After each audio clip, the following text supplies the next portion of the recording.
জাদ্রেল শাশুড়িকে বাগে আনতে নাজেহাল, 7 ট্রিক্স শিখে নিন। এখন বহু ছেলেমেয়েরা বিয়ে নিয়ে নানা আশা আশঙ্কায় ভোগেন। এখন ছেলেরাও এর বাইরে নেই। শ্বশুরবাড়িতে শাশুড়ি কেমন হবে এই চিন্তা কার না হয়, মেয়ের মা হোক বা ছেলের মা। শাশুড়ি জাদ্রেল হলে আর রক্ষে নেই। অনেক সময় শোনা যায় সংসার ভাঙনের পিছনে শাশুড়ির হীনমন্যতা জড়িয়ে থাকে।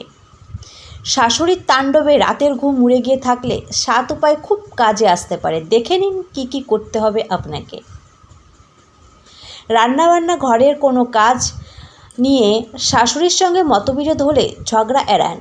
একটা বয়সের পর উনি নিজেকে বদলাতে পারবেন না, বরং তার কথা মেনে নিয়ে মাঝামাঝি জায়গায় রফাদফা করুন। শাশুড়ি যদি সারাক্ষণ নিজের মত চাপিয়ে দেন, তবে ঝগড়া না করে বলুন সব কিছু নিয়ে জোর খাটানো যাবে না। শাশুড়িকে কিছু কিছু কাজে কৃতিত্ব দিন, মাঝে মাঝে তার প্রশংসাও করতে ভুলবেন না। যদি শাশুড়ির কথায় মাথা আগুন হয়ে যায়, মেজাজ না হারিয়ে নিজেকে সেই জায়গা থেকে সরিয়ে নিন। গান শুনুন বা সিরিজ সিনেমা দেখুন, মাইন্ড ভালো করুন।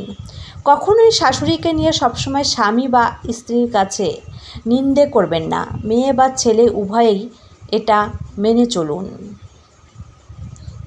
নাতি নাতনি যদি দিদা বা ঠাকুমার কাছে যেতে চায়, এই সম্পর্কের মাঝে নিজে ঢুকতে যাবেন না, এটা সবসময় মাথায় রাখুন।